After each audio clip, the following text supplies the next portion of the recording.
Welcome to another episode of Girls Know Nothing. Today in the studio, I have Cheza. You might recognise Cheza from TikTok. If you don't, do you want to give yourself a bit of an introduction? So basically, I would say all-rounder. My videos have definitely changed. It used to be a lot of comedy and I used to do this thing called How Many Shots, but now it's a little bit more educational, I think. So obviously I'm a trans woman. I had gender reassignment surgery about 6 months ago now.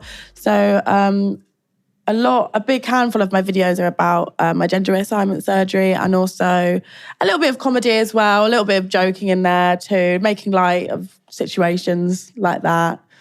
Yeah, I definitely want to speak to you about your gender reassignment surgery because I don't know very many people that have got to that stage of their transition yet. And I watched your videos and I learned so much from it already. So I'm kind of like here to learn from you as well. But one thing that I always say to people that are transphobic, people that are transgender know that they are not the gender they were born into. Yeah, absolutely. Well, I mean, I think people who are transphobic are the ones who probably either feel embarrassed because they fancy trans people or they are insecure in their own gender themselves. Is that what you've experienced when you speak to people that are transphobic? Well, no, yeah, kind of, because I think if you're so uncomfortable with how someone lives their life, and if I'm living my life and I'm happy and I'm content in living my life, why does that bother you so much? Do you know what I mean? Yeah. Clearly you're unhappy in yourself if this bothers you so much. Why does it bother you so much? Why are you so pressed about how I'm living my life? And I think, mostly men who are transphobic to me, they say things like taking the mick out of wanting to sleep with me. And it's like, well, if you want to sleep with me, just say that. You don't have to be rude and take the piss out of it, basically. It's like that day-old slur when people be like, well, you're a slag if you reject them. Yeah, exactly. Yeah, 100%. So I'm like that. I will put these questions like throughout the whole episode, but I did put on my Instagram story, you saw, asking people for questions. And a lot of the questions were like, how did you know? Like, what was the age of, because you started your transition really, really young. So like, When was the age or the time where you were like, I 100% am in the wrong body? So I think as I was younger, I always knew that I was really different. I can't exactly describe the feeling of what it was. I always just knew how uncomfortable I was ever even associating myself with the male species, even like men in my family. I wouldn't even really speak to them. I just didn't want anything to do with men in general. I think that goes back to me having like excruciating like gender dysmorphia and not understanding anything about the gender I was born, like, or the sex I was born into. I didn't want to know. I didn't understand. I just was very closed off to anything that was male. I had no intentions of associating that in my life. So I think it was all throughout my childhood. I was always very uncomfortable. So, I always looked very feminine. I always grew up playing with girls. So I never had any friend, like if I had like a play date when I was younger, I'd always have like girls around. I'd never be friends with any boys. All of my toys growing up were, girl toys like Barbie, like Polly Pocket, like Doll's House, anything like that. So I was completely in my head living how any girl would, but I wasn't. I was, still technically a boy. But I think I was about 11 years old because when I came out, it was the day that this like LGBT group came into my primary school, and there was like a gay man and lesbian woman, and there was a trans woman, and the trans woman just basically explained what trans is, and as soon as she said it, I was like, okay, right, that's me, basically. So I came home, spoke to my mum and said, Mum, I think I want to be a girl. And my mum looked at me and goes, yes, Reese, I know that you want to be a girl. So it was quite apparent to everyone else around me. I didn't actually ever really admit it to myself. Like I never would go, oh, I want to be a girl. I just was fine not saying anything. And then I did come home one day and go, okay, no, that I do actually really want to be a girl. So I've always just thought it in the back of my mind, basically. So was it like the education side of it, like when people actually said to you what it is and like how it made them feel, like actually finding somebody that you found relatable? Yeah, absolutely. Like someone explaining what it is and me going, oh, okay, no, that's me. Because I think when you're quite young, you don't understand what it means and all these thoughts going through your mind. You don't understand what it means. So I think when someone does break it down for you and you see someone who is confident and is happy in themselves, you go, oh, okay, I could be that. That could be me. So yeah, it was quite refreshing to see that, definitely. I think it's also really nice to hear that you literally came home that day and said it to your mum. Literally that day. A lot of people, even when it comes out, like when they're coming out about sexuality, they're too scared to tell their parents or they don't feel comfortable. Yeah. So it's really nice to hear that you have a supportive mum. Both of my parents my whole family actually are just incredible. I think that is the kind of the main reason why I did speak to them, because it just was, I would know I'd never feel scared to tell them. I mean, maybe because I always dressed very feminine and they would never even say anything about it. They would just let me get on and do my own thing, which probably made me think, oh, okay, I never was growing up in a household where you have to do this and you've got to play football. But no, it was never that. It was always just you be who you want to be. As long as you're okay and you're happy, then it's fine. So I always knew that I could speak to my parents about anything. And I still do now. Like if I'm having a problem, the first person I want to call is my mum. And I'll go, look, this is going on, blah, blah, blah.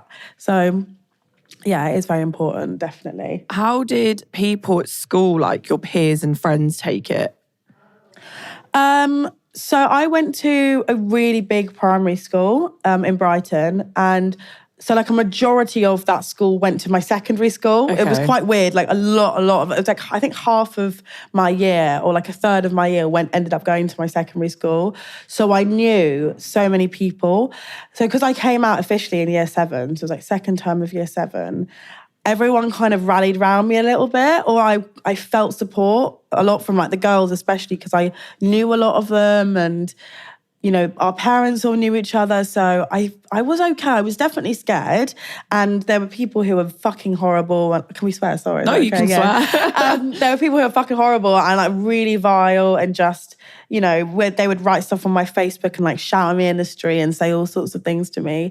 But as growing up as a trans person goes, it was okay. I was never like beaten up or anything like that. I was never physically hurt. I was definitely verbally assaulted and definitely like cyberbullied or whatever, even though now it's like, it still happens all the time because I'm still trolled every day on social media. But, I still got all of that stuff, which I think is actually partly the reason why when I get trolled now, I don't really care, because I've had it since I was like 11, 12 years old. So it's like, whatever. Yeah, because I think one of the things as well I wanted to bring up with you is that obviously you have over 300,000 followers on TikTok. Yeah. Which TikTok can be such a toxic platform in terms of trolling. Yeah. And you must get it a lot from transphobic people. Yeah. And one of the questions I did get as well was like, how do you deal with trolling mentally? I don't let myself go to that place with it. I really don't, because I don't know why. I think maybe once in my life when I was just kind of getting big on TikTok, I think I sat there, and this is when I started telling people on TikTok I was trans. I think it was like one time I sat there and cried and got upset about it, and that was the last time. Like, I do not let people who I don't know, firstly, or I care about, affect how I feel at all. I couldn't give a toss what people who I don't know or don't care about think about me, because they're just unhappy in the moment, their own selves. Like, it's just their opinion. Like, people who are irrelevant to my life, who gives a shit what they say about me? Like, who cares? I think it's worse if I go on like a live on TikTok and people are trolling me because it's all in real time. Yeah. Then it gets a little bit too like, okay, fucking hell, this is a bit it's more jarring. Yeah. But when I see comments and stuff, I have so many words that are like, I think I have like 50 words that are approvable or not. Oh, okay, yeah. So it's like, I can't see them firstly. And if I do ever go on them, I go, I think it's quite, some people are just, I think it's funny because I'm just like, you're just fucking stupid. And these jokes are, and they always try and say jokes. And it's like, none of these jokes are landing. Like, if these jokes were funny, then maybe I would like care. But none of these jokes are just shit at the end of the day. So.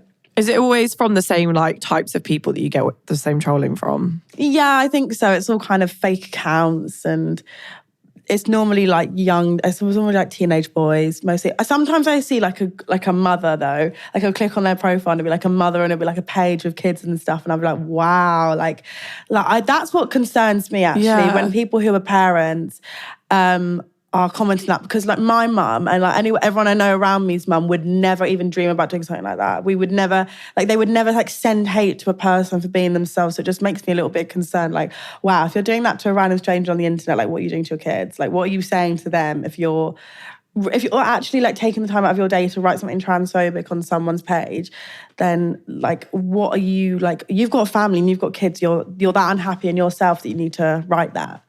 Yeah, because like in the brief time that I've spoken to you, you said basically felt like your coming out journey was so positive. Yeah. And like it puts the fear of life into me that if somebody who is a parent is like that, what if their child wants to come out, even if it's not trans, like if they want to come out about anything, would they feel empowered and comfortable to go to their parent knowing that's what their parents putting online? Exactly. Like I could never imagine something like that for me. And I got many, many trans friends who have had horrible, horrible, horrible experiences with their parents and their upbringing. And it just breaks my heart for them because it's like, that's not how it should be. Your parents should love you unconditionally and that's just it at the end of the day. But unfortunately, that isn't the case with a lot of people and with most people.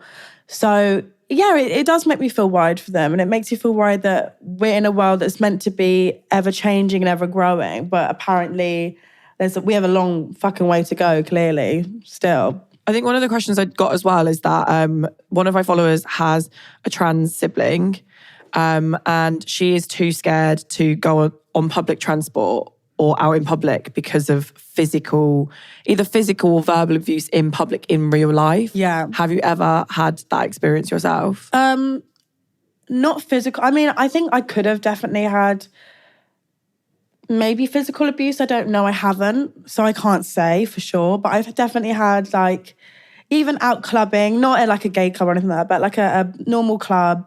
I remember this time I spoke about this briefly on Saving Grace.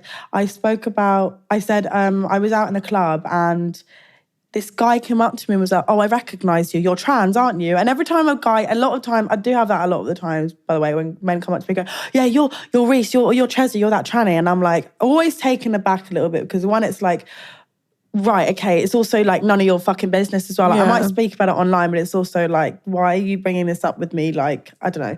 So, and I'm like, yeah. So he brings his friend over and then they come speaking to me. And then with literally in 30 seconds, I've got about 10, 15 men surrounding me in the smoking area of this club.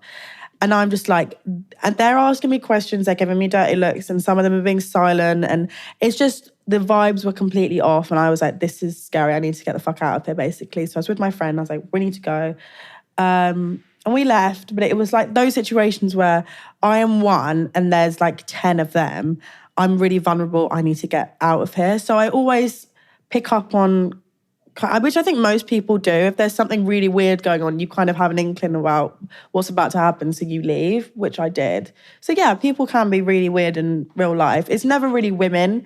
Sometimes some girls have been a bit strange and said some strange things to me. It's more passive, it's more patronising, like, well, yeah, but you're prettier than me. Like, I could never even tell. Like, you're so much more feminine than I am. And it's like, oh, fuck off. What does that even mean? Like, that's not a compliment. You're just like trying to, I don't know. I think that's not a compliment saying that to a trans person, like, oh, you could never tell, or you're way more feminine than me, you look more a girl than I do. And it's like, what is a girl meant to look like then? Yeah. What's your standards that, oh, I'm meant to be this person?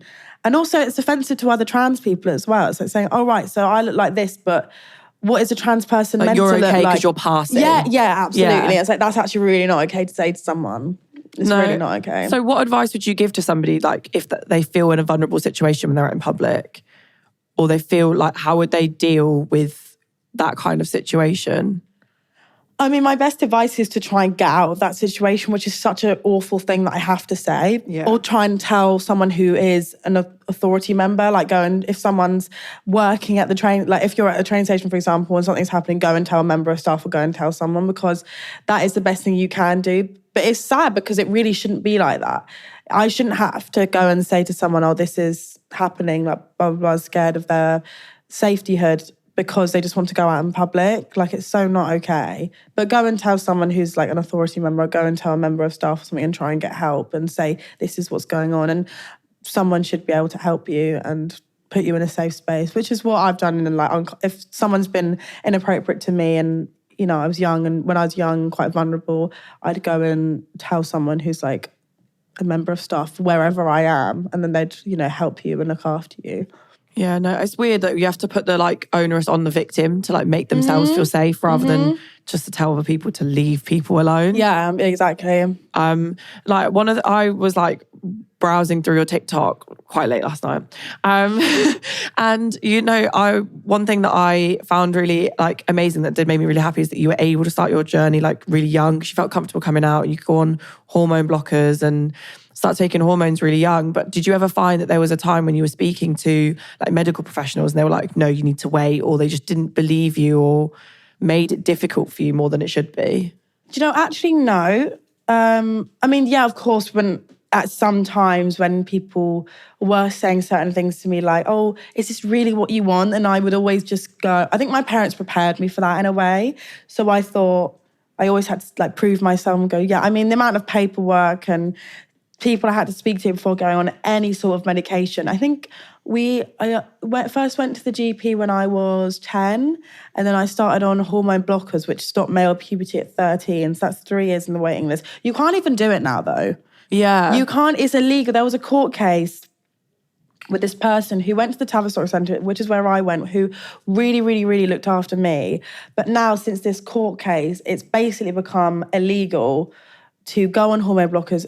And if you do want to go on hormone blockers before you turn 16, which is when most people have already gone through puberty, you have to go for like a court case. It's not the same as it was. So I do count myself extremely lucky that I was able to do that before all of this happened, because I do know like family, friends, and like younger trans kids who still haven't been able to go on this medication because of the laws that are changing and everything like that. So it's scary. It's like, so this is the first thing that's happened, or one of the first things that's happened.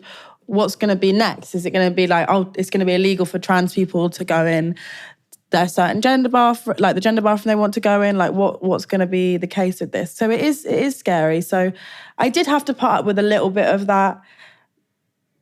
Oh, like, is this really what you want? But I think because I was so adamant and determined to get those hormone blockers before ever going through puberty, I would just kind of, all I remember is just being so on the ball to get it, which is what most trans people do want. They want to get the medication. So if they want to medically transition, because not all of them do, but if you do want to medically transition, all you're thinking about is that end goal. And that's all it was for me, really. So yes, I did have to answer those annoying questions like, are you sure, blah, blah, blah. But for me, I was like, I don't even care, I just want this. But now it's like they don't even have an end goal to look to. They just have these people like constantly. And because, not to get too political, but because the NHS is so underfunded and everything takes so much longer than it should do, it's not only that, it's also the waiting list is even longer now. So everything is just, I can't even say the word, but it's not opposing to the trans people. It's basically opposing to the trans people. It's hard. And for everyone else as well who needs to go through certain things. And then I get people writing on my TikTok like, you're wasting taxpayers' money, getting because I got my surgery on the NHS. Everyone's like, oh, you're wasting taxpayers' money getting the surgery on the NHS. It's like, hold on, how is my surgery that is completely a mental health thing? It's not like this is a cosmetic, it's not like I'm just like, oh, I want my boobs to be, it's not like I'm getting my boobs on, which is fine, like you can get your boobs on, whatever, but it's not like I'm doing that on the NHS. This is something that has been mentally fucking up my life, my entire life, So how can you say that something you don't understand is wasting a taxpayer's money? It just makes no sense. I mean, there could be a lot of things that you could go down, not to get too political, but there could be a lot of things that you could say we're wasting money. But do you feel like being able to get on hormone blockers before you ever reach puberty, like made your mental health so much better? Yeah, definitely. I don't know what I would do if I wasn't able to get on them before puberty, because I was able to transition the way I wanted to transition.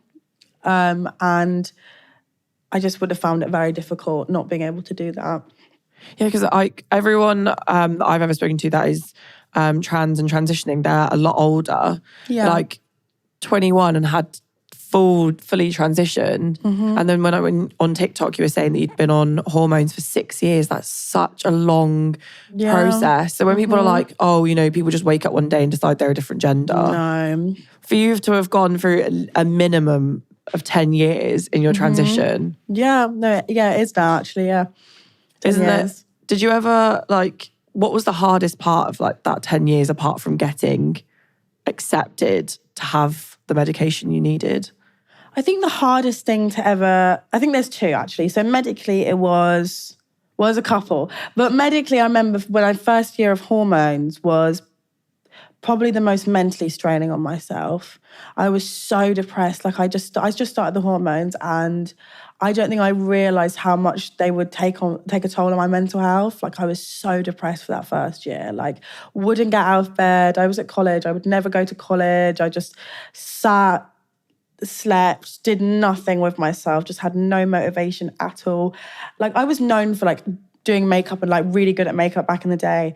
And I would go for like months on end without putting a face on, like months on end, which for a trans woman is like unheard of as well. But it was just, that's how like in a deep pit I was. So that was really difficult. And I did go to therapy and sort it out. And I did end up actually going on antidepressants because I was extremely depressed, which I've never actually spoken about before. But I did end up going on antidepressants because I was in a really, really dark place. That was really difficult.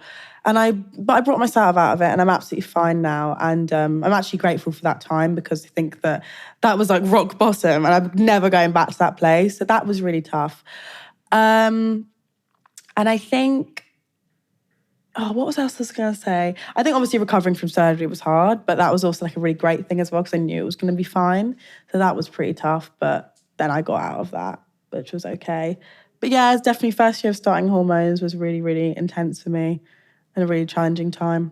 I can imagine because you're putting your whole body through so much pressure, and especially at such a young age as well. When you're trying to deal with, when you're trying to deal with school, and boys as well, and yeah, stuff like that. That was what I was going to say. Relationships was very difficult. Now it's okay, but in school feeling very lonely in that sense of no one fancies me and blah blah blah blah blah, like all that kind of stuff. Was that something you were ever worried about, like whether somebody would ever fancy you? Yeah, I used to get told by like school bullies and people like that, be like, oh, you'll never be loved, like you'll never have a boyfriend, no one's ever going to fancy you. So I used to get told stuff like that when I was younger, so that really affected me deeply actually. And those were like words that would stick with me. Has it affected you post-school? Yeah, definitely. I still think about what people said to me in school. Definitely. I try not to, because I look at myself now and I'm like, those people, who the fuck are those people? Like, no offense, like in the nice, not to blow smoke up my own ass, but those people who used to be horrible to me when I was younger, look at me now and look at them like, where are they now? Like, I know that sounds so vile to say, but because I think when you do get tormented when you were younger, it wasn't like terrible, the worst thing in the world, but I still did go through it. And I think the best way to look at it for me and the best way I can move on from that is me looking about how I've made a name for myself already and what they're doing now. It's like, that was horrible for me then, but I've come out the better end now. So that's how I look at that. So one of the, we'll go on to dating and stuff post-transition, but when you're going through it, obviously when you're going through your hormones and stuff, you think about the end goal. Mm-hmm. And one thing that people always talk about is I saw you talking about what surgeries you would get after now that you've had your lower surgery. But when you were younger, how did you decide what you wanted to have?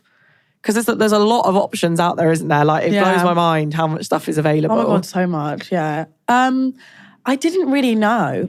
Everyone always said to me, oh, do you think you'll get the surgery? And I was like, I was always in two minds about it because I thought, well, if I do get the surgery, then it's going to make my life a lot easier and better, which I'm so glad I got it done, by the way. It's the best thing I ever did.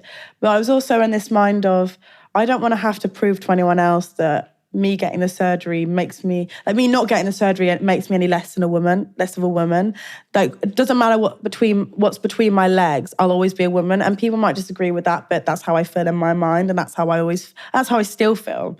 But that was that sense of fuck what anyone thinks. I want to keep it and just but also I was really unhappy with it. So it's I didn't want to keep it, but in my mind of being a bit of a rebel and whatever, I did want to, because it was that, fuck what everyone thinks. I don't care. I'm going to keep it. I'm still a fucking woman. And it doesn't matter if I've got a dick or not. I'm still a woman. That was that kind of sense of why I wasn't sure. So the only time I really made up my mind is when the doctor called me and said, hi, Reese, we've got your this is about your surgery. Would you like to come in for a consultation? I was like, and I went to have that consultation. And as soon as that conversation was done, I go, right, this, I'm doing this. Like, I'm absolutely doing this and I'm not looking back. And I have never looked back. And I'm so glad I got it done because I didn't realise how much it would affect my mental health and how much happier it would make me. Like, I was preparing to feel no different because everyone was like, this is not going to like solve all your problems. And it hasn't solved all my problems, but it's got rid of a lot, and it's really, so to speak, but it's really quite literally got rid of it. But yeah, it's definitely really helped, and I do feel a lot better for doing it. What was the consultation process like? Well, I mean, I've been going for meetings my whole adolescence, really. Like, since I was 11, I've been going. Is that adolescence? Is that right? Yeah. So I've been going for like meetings like that my whole adolescence. So I wasn't really sure what to expect, and they basically just kind of told me what the surgery is, like how they're going to do the surgery, what will happen after, side effects, blah blah blah. So it was just basically, it was like all of these meetings I've had of when am I getting it, what's going on, all of it had just gone, no, you are getting it, this is what's going to happen. And then at the end of the meeting, I just bawled my eyes out and I was like, oh my God, I've been waiting so many years to get this. Like, it was just such a full circle moment for me. I just remember being really nervous the whole time, just like biting my nails, being like, oh my God, what's going on? Because it is invasive. Like, it's not oh my God, a light surgery. They did like a whole physical exam on me that day and I was like, shit, like this is a bit much. Oh my God. I know. I think that would terrify me. Yeah, it did. It was a bit much, can't lie. And I think when I saw on your TikTok that you said it took 2 hours. 2 hours. I thought it was what? 8 hours. Like, I went into that meeting, I was like, how long is it going to take? Like, what, 8 hours? They're like, no, 2.5 hours. I was like, what? And it's so complex as well. Yeah. I always do this because this is actually what they do. Like, I have watched the surgery online. You? Yeah, what, the digital one? I think on TV I actually watched the real one. Really? Oh, yeah. I haven't even watched the real one. I won't want to watch the real one. It was, I think I went through a really weird phase where I was like so interested in like stuff like that. And I don't know why, but I think modern medicine is like an amazing thing to me. No, it is, to be fair. And I was always really interested in like how it worked. So I have watched an actual one. I probably wouldn't watch it if I was you. No, I don't want to watch it because I really don't. I was even watching the cartoon one and I was like, oh shit. And that was after I've had it done. I was like, I actually don't really want to know what exactly they do. As long as I have a working vagina, then that's all I mind. Like, that's all I care about. But like, when I had my boobs done, that was an hour. Yeah. And like, technically all they did was like cut open and put shove them up and just off you go. So like when you said it was 2 hours or 2.5 hours, I was like, what? Like, I know, right? Your doctor must be an absolute magician. He is. I mean, to be fair, he is like Dr. Coker, Nuffield Brighton, shout out. He is absolutely incredible. Like, he is a magician, quite literally. Like, I've seen his work. I've seen his, like, he showed me pictures of what it's going to look like afterwards. I was like the most beautiful, like, row of vaginas I've ever seen in my life. I was like, oh my God, that's what it's going to look like. So yeah, it was, he is incredible. And I was shocked that it took 2.5 hours. It was crazy. What was the recovery like? Because it's going to be such a weird question, but like, obviously you have to pee like at some point. Oh my God. So when you first come out of surgery, so for the first 4 days you have a catheter in, which is like, firstly, delightful. Fucking horrid, like the worst. Like, you're all bad, like I couldn't see it at all. Like, I couldn't, obviously, when you first have surgery about anything, you can't see it. So I was all like bandaged up. I had a lovely catheter coming out, which was just vile.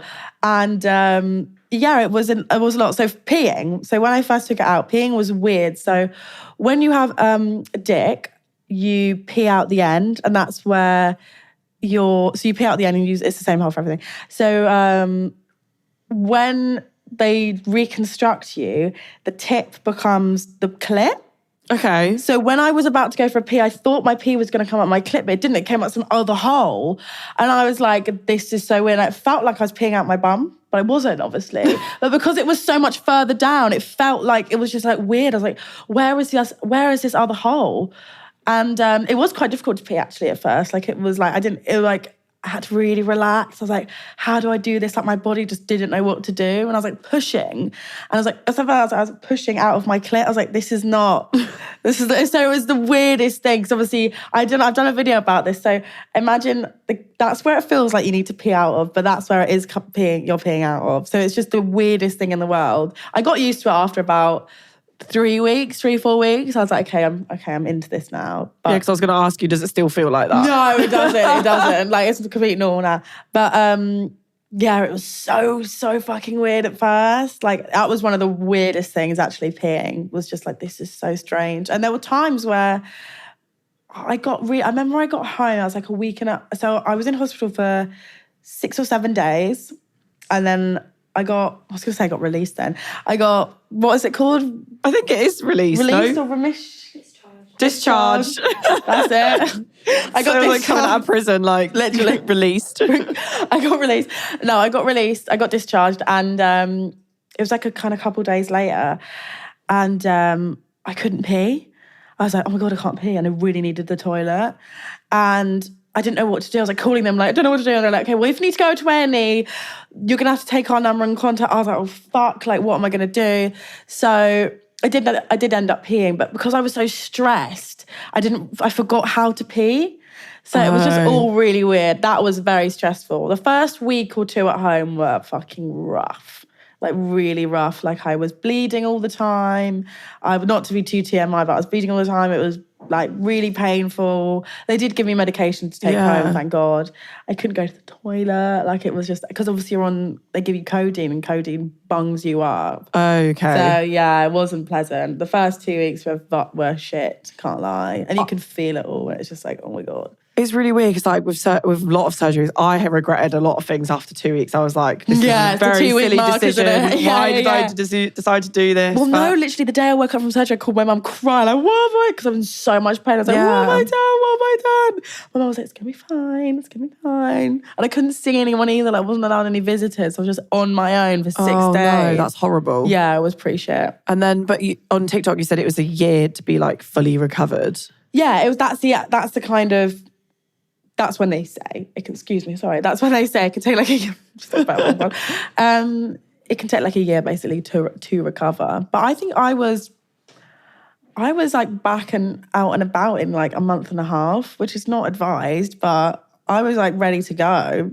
I mean, I'm ready to show my designer vagina to the world. Literally, and everyone's seen it as well. It's kind of I have heard it is magical, I won't lie to you. So I've heard about your vagina before I heard about you. No, literally everyone and their aunt has seen it. It's kind of bad. Like everyone who I'm like, yeah, do you want to see it? I do show everyone, but it's fine. I think it was Jack that told me about it. Mm-hmm. Yeah, he was like, when you see it, he was like, it's amazing. It's like magical. And I was like, right, okay. It is quite magical. Maybe I should meet the person before I meet their vagina. Like, but no. So like, when they say it takes like a year to recover, what is dating and having relationships like? Oh, to be fair, I'm quite. Not only being trans, because being trans and dating is quite difficult anyway, but because I'm quite emotionally unavailable, I don't like getting to know new people as in like, well, boys in that sense. I'm really good at making friends, but when it comes to like intimacy, I'm like, like I really back away. Like I really don't like meeting boys in that sense. Like I feel quite, like I want to have a boyfriend, but then there's also, I don't know, I get really scared of commitment in that sense. Like not that I want to sleep with loads of people, it's just, I don't know, it just freaks me out a little bit. So for me, dating is like a bit of a fear. I've never had like a boyfriend before, so it just scares me a little bit. Is it fear of commitment just because of how shit it is to date as a trans person? Yeah, I think that's definitely a factor of it, because I don't know if they're just gonna want me because it's like a fetish thing, or they're gonna. Basically, because there could be so many different reasons what their motive is. As like what they could have like an ulterior motive or whatever, and it just scares me. Have you experienced a lot of fetishization? Oh my God, so much. I mean, not as much since my op actually, but before, oh my fucking God. Like I've had boys who I've like known growing up who have like come out and told me that they have like a weird thing for me because I'm trans, and like found out they have like this full like trans fetish thing. And I've been like, what the fuck? Like my DMs are ridiculous. I've like just like boys like messaging me like, let me see your dick, let me suck you off, or be like boys with girlfriends messaging me in their DMs being like, yeah, I really want to experiment with a trans woman. I just ignore because I'm like, I don't fucking care. But it's just, yeah, it's but they're also the people that be transphobic. Yeah, exactly. That's the thing. That's the thing. Mm-hmm. It's so like, that's boys. The internet is so weird. Yeah, no, they really are. Like so weird. They really are. But I just don't let it. I don't know. I'm just like, yeah, whatever. Like, I don't even associate myself with people like that. So when it comes, like, so have you dated? If you've never had a boyfriend, yeah, I've dated. Do they always know? Like, I never know at what point does the conversation come up. I normally tell them like pretty much from the off. Okay. Just because I feel like there's a little bit of. I feel like I'm not being honest with myself as well. I'm like, I feel like I want to tell them. Like, it's such a big part of me. And it's not like, it's obviously who I am. It's not what I am. I just want to get it out of the way and go, right, this is me, like whatever. Get to know me. It's just a thing that's there. Because I do know a lot of trans people don't tell men, and they can do whatever they want. But for me personally, it's like, I do want to let them know. Just so they do know. I've always done it though. I've never really not told a guy I'm trans. Like, I've always told them pretty much from the off that I'm trans. I used to, like back in the day when I first turned 18, like I'd get with guys and not tell them, which some might say it's pretty bad, like whatever. I've never obviously never slept with anyone because obviously I fucking know, like as in before. Yeah. But no, now I always do tell them. Is it always like positive when you tell people or not? It's like 90% okay. I'd say there's maybe like 85%. I think some boys are very like, oh, okay, that's not really my thing, whatever, blah, blah, blah. No one's really rude. I think if they were rude, it's like, well, fuck off. Do you know what I mean? I'd be a bit like, all right, well, you're not that special at the end of the day. Yeah. And most people are okay. I guess if that's not what they're like, if they're not okay with it, they can just say, I'm not okay with it. They can just say, yeah, exactly, which is fine, like whatever, that's your prerogative. But there's no need to be rude. There's no need to be rude. But there's no need to be rude. No, we don't want to get too political, but obviously lots of people ask questions about specific people who have... So one of the people I wanted to talk about is an influencer who came out as transracial. Do you know who that is? Oh, is that Ollie? Yeah. What's his name? Ollie London. Yeah, that's it. That's weird because it also puts it in that trans category as well. Yeah. That is just weird. But there's no such thing as transracial. So I had a debate about whether if we can accept transgender people, why can't we accept transracial people? And I don't think they're the same thing. They're not the same thing at all. They're completely not the same thing. I also think transracial is racism. Yeah, I think transracial is racism as well. But then like... Well, the thing is, because gender isn't... I'm trying to put it into words, but it's you're not you can't appropriate someone's gender. Do you know what I mean? Yeah. There's been performance and drag and whatever like that, and that is enlightening it. But when you're saying that you're another race that you're appropriating someone's culture and someone's race, which is not okay. It's very different, and because there's a lot of history behind that, I don't know, it's hard to explain, but it is not the same at all. Like, it's completely different. I don't think you can wake up I don't know, because again, I'm a white person, so I can't say to myself, oh, I woke up because I'm not an oppressed race. Do you know what I'm saying? Yeah. So I don't know in that sense, but I don't know. I think someone like Ollie London going, I'm Asian, when it's like, not only is it offensive, it's also as a white person who doesn't experience racial prejudice, saying that you are a different race is extremely insensitive. Yeah. I just think it's just not, like saying that he's Korean, it's just like, well, you're not though. It's just weird. But then I sound so, but being like, oh, you're a man, but you're not, you're a woman, but you're not though, because you weren't born with it. It's weird. It's hard to explain. Yeah, and I think like when I was having that debate, I was like on the same point as you, but I found it really hard to explain it. Yeah. But then they spent 6 months living as a Korean woman, and I saw a tweet that said that they found that they are no longer identifying as a Korean woman and detransitioning. So then do you find people like that make it really hard for people like you? Yes, I think it kind of takes the piss out of trans people, and it makes trans people, it puts trans, not only that trans people are in a bad light anyway because of other people's opinions, but it puts trans people in a fucking worse light than they already are in. And it makes us look like a joke. Yeah, I think it's weird. I don't think, it's not weird. I just think he's clearly got his own problems.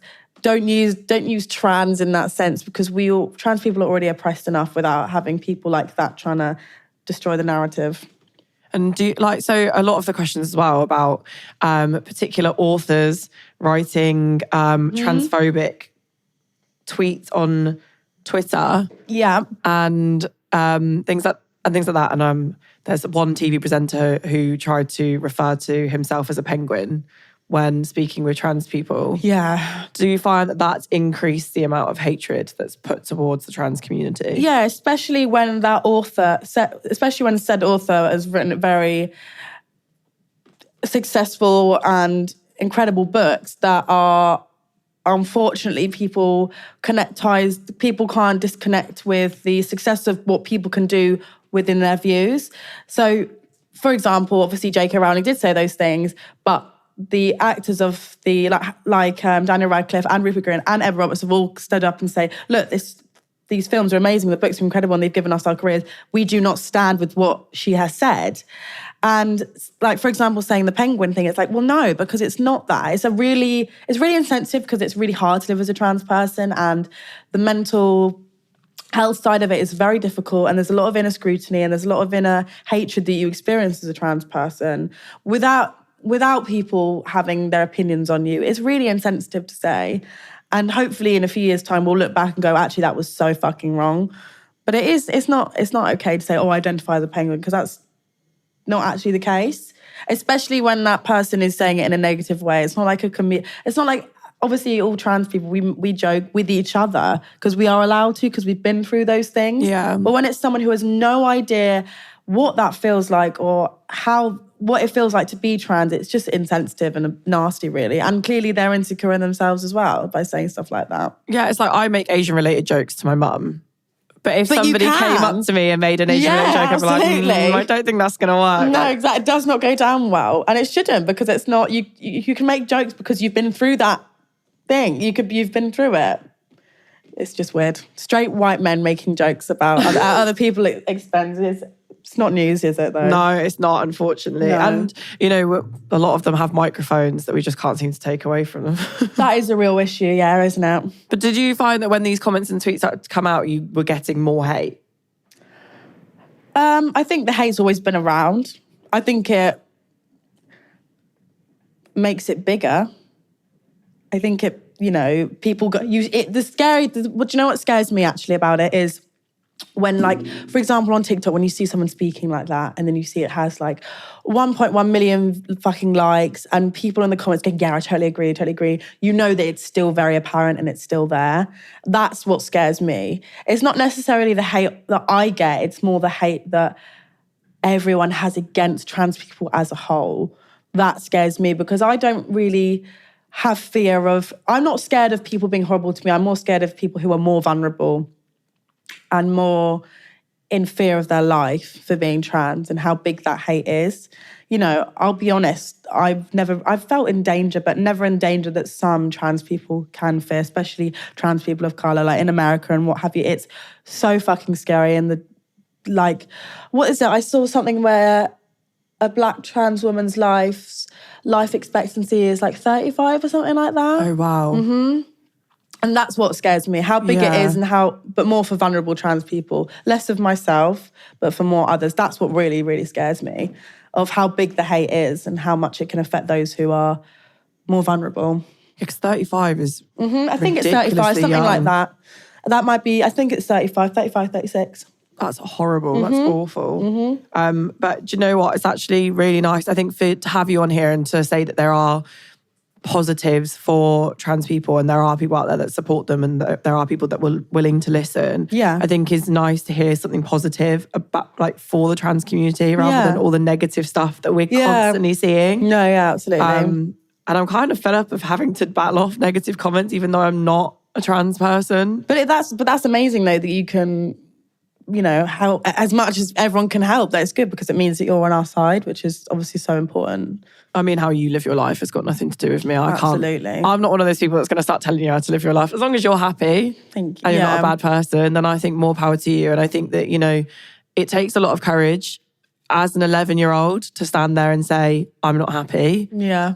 And it's really nice to hear that you do have that support from people as well. Thank you. It is nice. It is, it's very... I mean, you have support from my Instagram followers as well, because I did get a lot of people saying, it's not a question, but can you tell Cheza she's really beautiful? Oh, that's so sweet. You do have a lot of fans out there. And there people are a lot of people are really lovely. When I meet them in person, the majority of people are so sweet and so just genuine, and that really just melt my heart. That's how I know that I'm like, okay, I'm going to keep... Because, I have those down days of... oh, fuck it, I feel so shit, why do I keep doing this? But then when I meet people in person, I'm like, oh my God, okay, this is why I do this though, because people are very genuine and very kind. And it does help people, which is what I do. I guess it's for every 10 bad messages, as long as you get one good one. Exactly. It makes it worth it, doesn't it? Oh, really? It really does, 100%. But I'm going to end the episode with a last question. So what would you say to the people in your past and people in the future that doubt your success based on the fact you're a trans woman? Good luck finding inner happiness. I mean, nice and straight to the point, to be fair. But thank you so much for being a guest on my podcast. Thank you so much for having me. Honestly, so I feel like I've learned so much. I'm glad. And I won't lie, I can't wait to see what your magician doctor created. Oh, God, I'll show you later. It's going to happen. Not worry, Sharon. But no, thank you so much. And thank you so much. I honestly can't wait to see more from you. Oh, me too. Thank you so much.